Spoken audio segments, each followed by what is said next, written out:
Hello everyone, আমার ঋষিকা রান্না চ্যানেলে সবাইকে স্বাগত জানিয়ে আবারও একটা নতুন রেসিপি নিয়ে চলে এসেছি। আজকের রেসিপি টক ঝাল মিষ্টি আমের আচার। বন্ধুরা, এই সময় প্রচুর আম পাওয়া যায়, তাই আমি আপনাদের কাঁচা মিঠে আমের আচার বানিয়ে দেখাবো। এই পদ্ধতিতে কাঁচা আমের আচারটা বানিয়ে দেখবেন বাড়িতে, অবশ্যই আপনাদের ভালো লাগবে। খেতে খুবই ভালো হয়, সারা বছর সংরক্ষণ করে রাখা যায়। আমের এই রেসিপিটা যদি আপনাদের ভালো লাগে অবশ্যই লাইক করবেন, শেয়ার করবেন, কমেন্ট করে জানাবেন আপনাদের মূল্যবান মতামতটা, আর চ্যানেলটিকে সাবস্ক্রাইব করে আমার পাশে থাকবেন। আমি আমের এই আচারটা করার জন্য এখানে কাঁচা মিঠে আম নিয়েছি।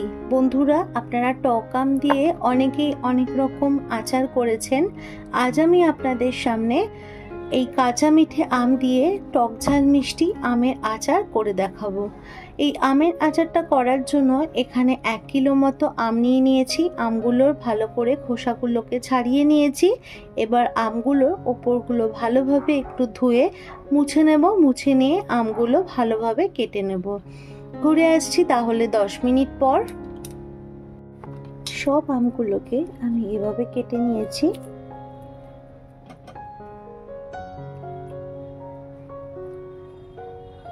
আপনারা আপনাদের পছন্দ মতো করে সাইজ করে কেটে নেবেন। আমি এভাবে কেটে নিয়েছি। আমি একটা কড়া বসিয়ে দিয়েছি। কড়াটা গরম হয়ে গেছে। প্রথমে কিছু মশলা আমি শুকনো কড়ায় ভেজে নেব। প্রথমেই দিয়ে দেব 1 চামচ মতো জিরে, 1 চামচ মতো 5 ফোড়ন, 1 চামচ মতো ধনে,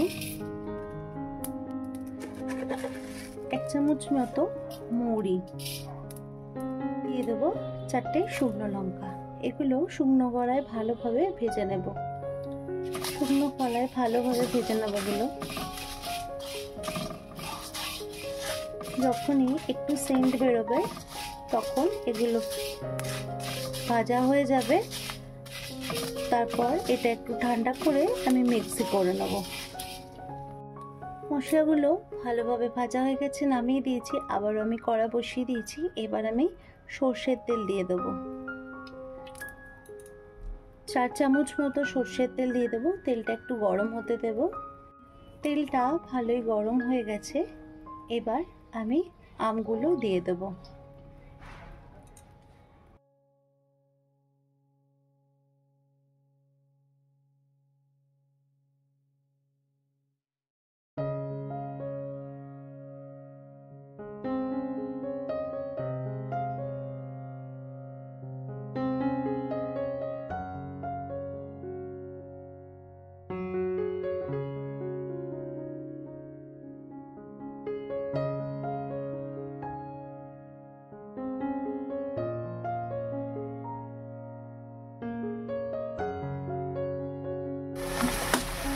আমগুলো ভালোভাবে নাড়াচাড়া করে নিয়েছি।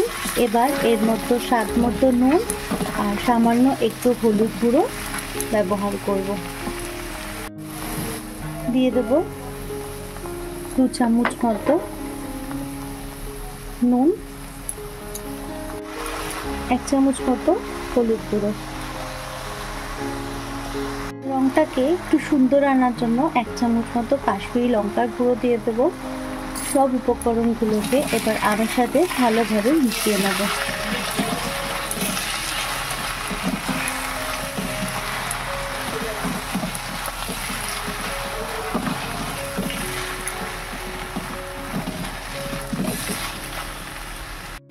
আমি এই আচারটা গুড় দিয়ে করতাম। যেহেতু গুড় আমার কাছে অ্যাভেলেবেল ছিল না, তার জন্য আমি এখানে গুড়ের বাতাসা ব্যবহার করেছি। এখানে 2 বাটি মতো, বড় বাটির 2 বাটি মতো গুড়ের বাতাসা ব্যবহার করছি। 1 বাটি দিয়ে দিলাম, আরও 1 বাটি আমি এখানে ব্যবহার করব।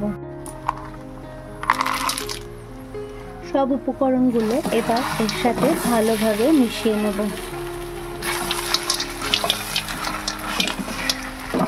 বাতাসাগুলো গলে যাবে আর আমের মধ্যে মিষ্টির প্রভাবটাও যাবে। গ্যাসের ফ্লেমটা অবশ্য করেই এখন লো করে রাখবেন, না হলে গুড় যেহেতু তাড়াতাড়ি গলে যাবে এবং কড়াতে লেগে গেলে আর এটা ভালো লাগবে না।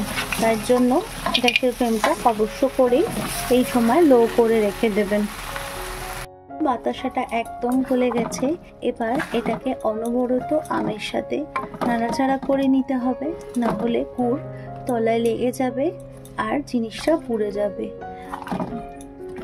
অনবরত এটা নাড়াচাড়া করে যেতে হবে আমের সাথে।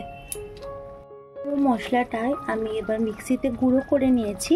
এবার এর থেকে 2 চামচ মতো মশলা এখন দিয়ে দেব, বাকিটা পরে দেব।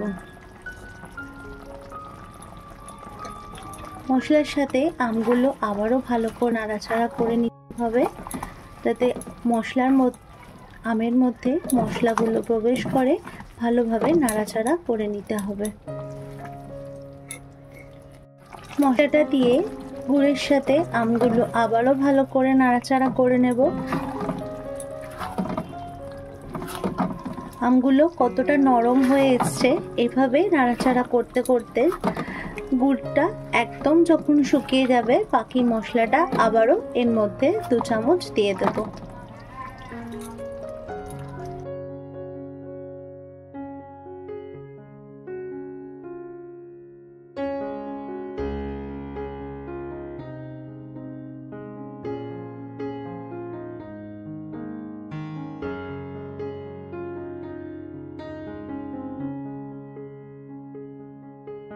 বন্ধুরা, আমের আচারটা এখন একদম রেডি হয়ে গেছে। গুড়টা অনেকটাই শুকিয়ে এসছে, আমগুলো অনেকটাই নরম হয়ে গেছে। এর থেকে শুকনো করব না, এরকমই একটু রাখবো। তো বন্ধুরা, এই রেসিপিটা যদি আপনাদের ভালো লাগে অবশ্যই লাইক করবেন, কমেন্ট করবেন, শেয়ার করবেন আর চ্যানেলটিকে সাবস্ক্রাইব করে আমার পাশে থাকবেন। বন্ধুরা, আপনারা এই রেসিপিটা একবার করে দেখবেন। আপনারা কাঁচা আম দিয়ে, অনেক টক আম দিয়ে অনেকেই আমের আচার করেন, কিন্তু কাঁচা মিঠে আম দিয়ে যে আমের আচার এত সুন্দর করা যায় সেটা আপনারা না বানালে বুঝতে পারবেন না। আপনারা এই রেসিপিটা, আমার রিকোয়েস্ট, একবার আপনারা বানিয়ে বাড়িতে খেয়ে দেখবেন। এটা এখন পরিবেশনের জন্য একদম রেডি হয়ে গেছে। গ্যাসের ফ্লেমটা এখন অফ করে দেব। ঠান্ডা হলে একটা কাচের বয়ামে আমি এটা ঢেলে নেব। আজ আসি বন্ধুরা, আবার আসবো অন্য কোনো দিন অন্য কোনো রেসিপি নিয়ে। আপনারা ভালো থাকবেন, সুস্থ থাকবেন এবং পরিবারের সকল সদস্যকে ভালো রাখবেন।